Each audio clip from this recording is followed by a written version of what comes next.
I understand Venus, the planet of love, is moving around a little bit. It is. Venus, the planet of love, is leaving the sign of Taurus and going into the sign of Gemini. And wherever Venus goes, it's the lesser benefic, so you can expect good things to happen. And the reason I mention it is because it is in the sign of Gemini, and Mercury, the planet of communication, will be retrograding the following week in the same sign. So it's a good news kind of thing where if you take advantage of this energy, you can ameliorate some of the deleterious effects of Mercury being in that sign. So what does that mean, you ask? Yeah, what does that mean? All those words mean Venus, for Venus and Gemini, for Geminis, it's a new start with love. It's love in all of its splendor. If you're single, you'll attract someone. If you're married, your marriage goes well. Pretty much Geminis get what they desire over the next 4 weeks or so. Even if they cannot express it because their ruling planet is retrograde, the universe will still see to bring it to them. So love is in the air for Geminis. For Cancers, not so much. It's more of giving love rather than receiving love. It's doing something that's good for your soul. It's giving a little bit more than it is that you get. But it'll be rewarded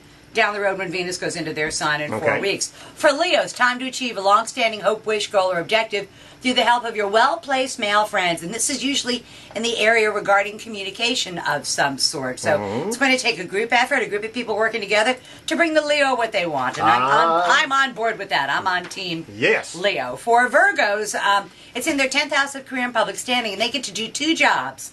Or either consolidate 2 jobs into one good one, or do, well, which is my dream, do one thing once and get paid for it twice. Sell it in a couple of places. So, but professional eyes are looking favorably upon Virgo. For Libra, it's in the 9th house of law. Legal matters, educational matters, important matters at a distance, all go the Libra's way. And this is something where Libras are awaiting word. And if they don't get it this week, they'll get a harbinger of what they can expect when Mercury retrogrades. But it ends up being very favorable for the Libra. For Scorpios, money sort of falls out of the sky on them for the first week or so, and then they have to be careful not to think it's going to last forever. And it's not, you can't buy whiskey for all your friends, but it means that other people's resources are going to be available to the Scorpio to maximize, which is a cool thing in and of itself. For Sagittarians, their partners are in the spotlight. Their partnerships, both personal and professional relationships, are very much favored for the Sagittarian. It goes very well for them.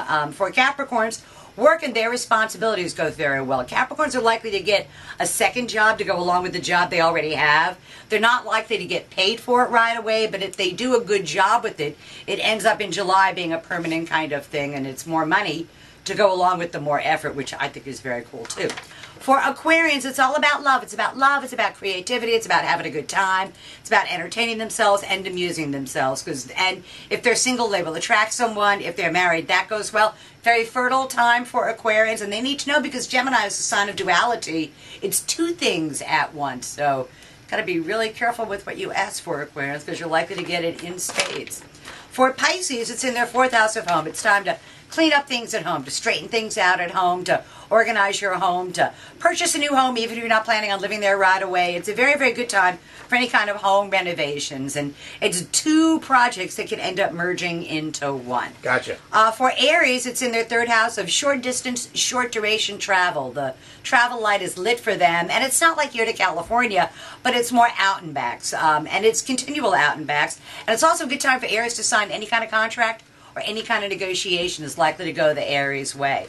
And then for the last sign, for Tauruses, it's about the money. It's about them making money through the fruits of their labor. And it's either they make money at their existing job, or they get another job, a better job, that enables them to have more money at the end of their month instead of more month at the end of their money. And it's almost like it doesn't exactly fall out of the sky, because it's really based on hard work they've done in the past, but it will appear to come out of nowhere, and everybody's happy when money falls out of the sky on them. Oh, So you betcha. that's the good news, almost like the calm before the storm, because like I said, Mercury retrogrades next week, but we'll jump off that bridge when we get to it. So in the meantime, for this week, happy days are here again.